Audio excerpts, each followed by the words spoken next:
Hello বন্ধুরা, welcome back to my channel Arghya lovely life. তোমরা কেমন আছো বন্ধুরা? আশা করি ভালো আছো, আমিও ভালো আছি। তো তোমাদের কাছে আজকে একটা নতুন ভিডিও নিয়ে চলে এলাম। পুরো ভিডিওটা দেখতে থাকো, আশা করি তোমাদের ভালো লাগবে। পুজো তো চলেই এলো বন্ধুরা, চলে এলো বললে ভুল হবে। পুজো তো মানে শুরুই হয়ে গেছে বলতে গেলে। তো যাই হোক, পুজো তো সামনেই পুজো। তো ষষ্ঠী, সপ্তমী, অষ্টমী, নবমী, দশমী আর বেশি দেরি নেই। তো দেখো, আমাদের বাড়িতে আজকে মানে নাড়ু, চোনার নাড়ু হচ্ছে।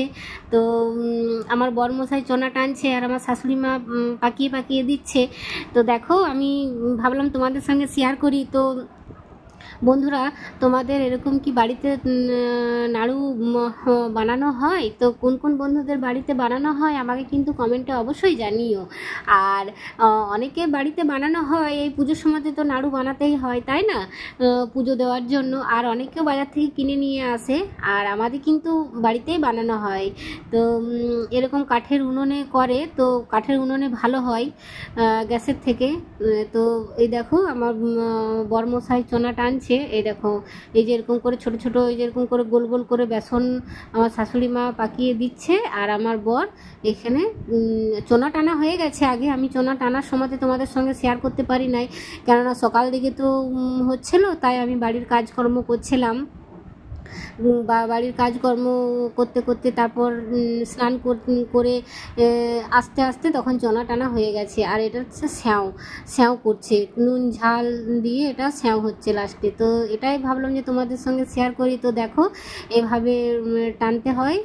তো তোমাদের বাড়িতে কি হয় এরকম বন্ধুরা? আমাকে কিন্তু কমেন্টে জানিও। কিন্তু এরকম খুব আনন্দ সহকারে মানে করছে, বেশ ভালো লাগে, তাই না? পুজো পুজো একটা মনে হয় যে হ্যাঁ, পুজো পুজো একটা বাড়িতে বেশ একটা ইমেজ চলে আসে, তাই না? ইমেজ তো চলেই এসেছে মায়ের পুজো। আর হাতে গোনা বললেও ভুল হবে, মায়ের পুজো শুরুই হয়ে গেছে। যাদের এখানে নবদুর্গা পুজো হয়, নবদুর্গা পুজো তো শুরুই হয়ে গেছে, কেননা মহালয়ার দিন থেকেই তো নবদুর্গা পুজো শুরু হয়ে যায়।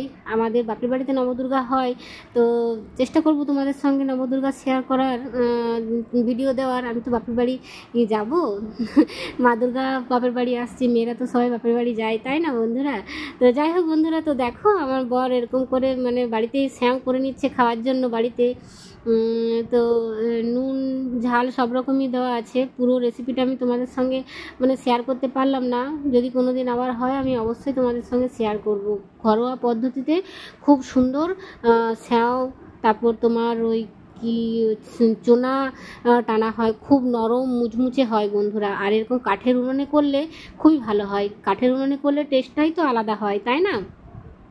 তো এইভাবে স্যাঁওটা টেনে, তো দেখো এরকম খাড়ি করে আস্তে আস্তে এরকম করে মানে এরকম করে একটু করে চাপ দিতে হয়, তাহলে স্যাঁওগুলো একটার উপর একটা যেটা পড়ে, তো সেটা সবগুলোই ঝুরঝুরে করে মানে ছেড়ে যায়। আর খুন্তি করে করলে কি জানো তো বন্ধুরা, খুন্তি করে করলে না এটা মানে স্যাঁওটা গুঁড়ো হয়ে যাবে, ছোট ছোট মানে গুঁড়ো হয়ে যাবে। আর এরকম করে খাড়ি করে তুমি যদি এরকম খাড়ি করে যদি এরকম করে লাড়া হয়, তাহলে স্যাঁওটা গোটাও থাকবে, আর একটা উপরে যে আর একটা লেগে থাকে সেটাও কিন্তু ছেড়ে যাবে, একটা একটা করে পুরো ঝুরঝুরে হয়ে যাবে। তো দেখো, আমি তোমাদেরকে সবটাই দেখাবো যে স্যাঁওটা কতটা ঝুরঝুরে হয়েছে। আর এরকম মানে আগুন দিতে হবে, মানে এরকম জ্বলতে হবে উনুনের আঁচটা। দেখেছো কতটা মানে আঁচটা দিতে হয়েছে? উনুনটা একবারে দাও দাও করে জ্বলছে একদম। তো আঁচটা মানে আমি ভিডিও করছিলাম, আমারই আঁচ লাগছিল। তো আর একটা কথা বলি এখানে বন্ধুরা, এর তেল মানে এটা তো তেলেই ছাকতে হয়, সব তো তেলেই হয়, জলে হয় না তো, তাই না বন্ধুরা? আমি কি এক বাস্তব কথা বলছি, অবাস্তব? তো যাই হোক বন্ধুরা, তো তেলটা কিন্তু আমাদের বাড়ির মানে একদম খাঁটি সর্ষের তেল। বাড়িতে আমাদের মানে সর্ষে চাষ করেছিল, সেই সর্ষে ভাঙিয়ে মানে তেল হয়েছে। তো তেলটা মানে এত ঝাঁঝ উঠছিল, মানে খাঁটি সর্ষের তেলের মানে সত্যি চোখে জল বের করে দেওয়ার মতো। ও একদম মানে খাঁটি সর্ষের তেলের তেল। তো বাড়িতে আমাদের সর্ষের তেল করেছিল, বেশি হয়নি, 2 বয়ানের মতো হয়েছিল। তো নাড়ু হয়েছে, তার সত্ত্বেও মানে এখনও আছে, তা নয় তো বাড়ির তেল খেতে আরও টেস্টি হবে। তো দেখো এইভাবে হয়ে গেছে। তো এই যে তুলে নিচ্ছে, তো দেখো দেখেই বোঝা যাচ্ছে যে কতটা ঝুরঝুরে হয়েছে, তাই না? একটা দেখলেই বোঝা যাবে যে কতটা ঝুরঝুরে হয়েছে স্যাঁওগুলো। তো কোন কোন বন্ধুদের বাড়িতে এরকম মানে হয় আমাকে কিন্তু কমেন্টে জানিও। আর যেসব বন্ধুদের হয় না, তো আমাদের বাড়ি চলে এসো, অবশ্যই আমি তোমাদেরকে খাওয়াবো। স্যাঁও চোনা, এই দেখো চোনাটা আগেই টানা হয়ে গেছে, তাই এটা চোনাটা ঠান্ডা হতে একটা পাত্রে এরকম রাখা হয়েছে। এটা দিয়ে নাড়ু হবে গুড় দিয়ে, গুড়ের মানে ভিয়েন করে বলে, এটা ভিয়েনই বলে, পাক, গুড়ের পাক দিয়ে। তো জানি না আরও কে মানে গুড়ের এটা পাক ভিয়েন অনেক কিছুই বলে। তো তোমরা কে কী বলো জানি না, কে কী বলো কমেন্টে জানিও, তাহলে আমিও জানতে পারবো আরও কোনো নতুন নতুন নাম আছে কি না। তো দেখো স্যাঁও টানা হয়ে যাওয়ার পরে আমি গোবিন্দকে চান টান করে ভোগ লাগাতে যাচ্ছিলাম। আমি ভাবলাম যে গোবিন্দকে ভোগটা স্যাঁও আর নারকেল নাড়ু দিয়ে বানিয়ে দিয়ে আসি। আমার গোবিন্দ স্যাঁও নারকেল নাড়ু মানে ভোগ লাগাবো। তো দেখো আমি স্যাঁও অল্পখানি নিয়েছি আর দুটো নারকেল নাড়ু, আমাদের নারকেল নাড়ু আগেই হয়ে গিয়েছে। তো নারকেল নাড়ুর বানানোর রেসিপি আমি তোমাদেরকে দিতে পারি নাই, কেননা কাজে একটু ব্যস্ত ছিলাম। তো যাই হোক বন্ধুরা, নারকেল নাড়ুর রেসিপি আবার বাড়িতে যখন বানানো হবে অবশ্যই দেবো। আর এই দেখো স্যাঁওগুলো, স্যাঁও না সরি, এটা হচ্ছে তোমার চোনা। এটাতে মানে নুন ঝাল কিছু নেই, এটা শুধু মানে নুন ছাড়াই এটা ইয়ে করা হয়, টানা হয়। কেননা এটা গুড় দিয়ে করা হয়, তো গুড় তো এমনিতে একটু নোনতা নোনতা, তাই এটা নুন দেওয়া হয় না, কারণ এটা পুজোতে দেওয়া হয়। আমাদের মা দুর্গা পুজোয় এই নাড়ু ভোগ দেওয়া হয়। তো আমাদের বাড়িরই ঠাকুর। তো এই দেখো আমার শাশুড়ি মা গুড়ের ভিয়েন করে, সরি এটা গুড়ের ভিয়েনই বলে না গুড়ের পাক বলে, আমি জানি না বন্ধুরা।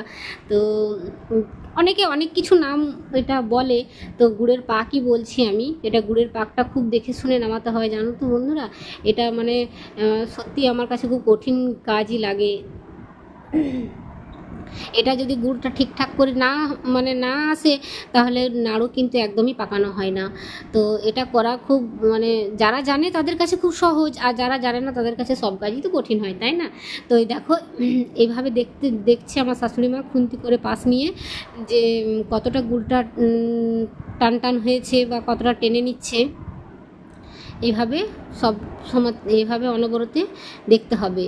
আর গুড়টা নামিয়ে নিয়ে চলে এসেছে, আর এইভাবে ঠান্ডা হতে দিয়েছে। গরমেই তো আর দেওয়া যাবে না, গরমে দিলে সব চোনাগুলো বেশ মিয়ানো হয়ে যাবে।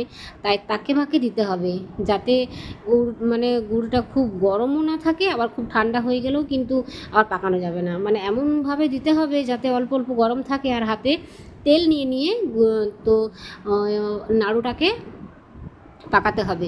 তো চলো তোমরা ভিডিওটা দেখতে থাকো, আমি বুঝতে পারবে পুরো প্রথম থেকে শেষ পর্যন্ত দেখলেই বুঝতে পারবে বন্ধুরা। দেখো এইভাবে খুন্তি করে অনবরতে নাড়তে হবে। আর এইভাবে নাড়তে নাড়তে গুঁড়োটা যখন ঠান্ডা হয়ে আসবে তখন চুনাটা দিতে হয়। তো এখনও আমাদের গুড়টা ঠান্ডা হয়নি, তো এইভাবে হাত দিয়ে দেখছে যে মানে ভাপটা কতটা উঠছে বা উঠেনি। তো হাত দিয়ে দেখলো শাশুড়ি মা তখনও গরম আছে, তাই আবার খুন্তি দিয়ে নাড়তে শুরু করলো যাতে একটু ঠান্ডা হয়ে যায়। তো গুড়টা এইভাবে মানে কড়া পাকিয়ে নিতে হয়। কড়া পাকিয়ে নিলে গুড়টা তোমার নাড়ুটা অনেক দিন মানে ভালো থাকে, মানে খুব মুচমুচে থাকে। আর এই দেখো আবার হাত দিয়ে দেখে নিল, তো এবারে হয়ে গেছে। তাই দেখো ঢাকা দেওয়া ছিল। চুনাটাকে আগেই ভেঙে নিতে হবে বন্ধুরা, চুনাটা কিন্তু না ভেঙে নিলে ওইটার সঙ্গে ভালো করা হবে না। দেখি আগেই ভেঙে নিয়েছিল আমার শাশুড়ি মা, দেখলেই হাতে করে ভাঙছিল। তো এইভাবে দেখো ঠাকুমা ঢেলে দিল সব। এই দেখো দু একটা পড়ে গেছে, ঠাকুমা মাটি থেকে কুড়িয়ে আবার ওখানে দিচ্ছে। আগেকার মানুষ তো মানে একটুখানি পড়ে গেলেই মাটিতে, তো জায়গাটা পরিষ্কার সানটা মুছা, তাই দিয়ে দিলেও কোনো অসুবিধা নেই। তো এই দেখো গুড়টা এভাবে উল্টে পাল্টে নিতে হবে চুনার সাথে।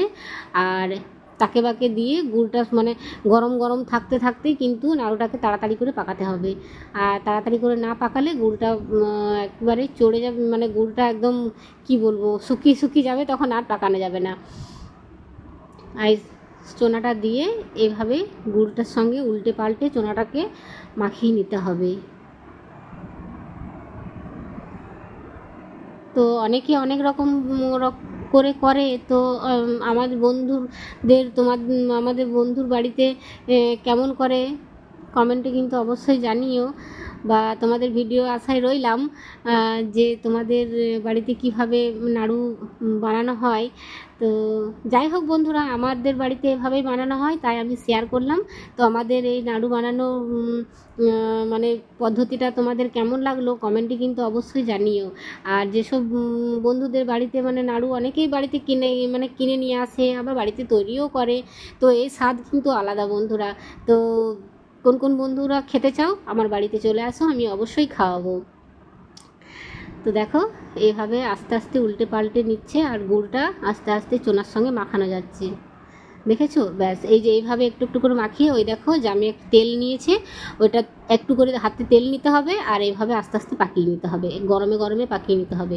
পাকাতে পাকাতে হাতগুলো জানো তো বন্ধুরা লাল হয়ে যায়। তো দেখো এইভাবে পাকাতে হয়, এইভাবে একটা দুটো করে পাকিয়ে নিচ্ছে। আর নাড়ুগুলো যখন পাকানো হচ্ছে দেখতে খুব সুন্দর হয়েছে, বেশ সাদা সাদা নাড়ুগুলো হয়েছে। এই যে এরকম করে পাকাতে হবে। ঠাকুমা, মা আর আমার যা পাকিয়ে নিচ্ছে, আর আমি ক্যামেরা করছিলাম, আমি পরে পাকিয়ে নেব ক্যামেরাটা করার পর। তো দেখো সবগুলোই আমাদের নাড়ু পাকানো হয়েছে। সব নাড়ু পাকানোর পর এই যে এতগুলি নাড়ু হয়েছে, আরও হয়েছে বন্ধুরা, মানে আরও একটা পাত্রে পাত্রে ওটা আগে বয়নে রেখে দিয়েছে, কারণ ওটা পুজোতে দেবে তো, তাই প্রথমে ওগুলো পাকিয়ে পুজোর জন্য রেখে দিয়েছে, তাও মোটামুটি 50টার মতো রেখে দিয়েছে। আর এই বয়ানটা তো কতগুলো পুরানো আছে, আর এই যে এইগুলো সব হয়েছে। তো আমার ভিডিওটা আজ কেমন লাগলো কমেন্টে কিন্তু অবশ্যই জানিও বন্ধুরা। টাটা।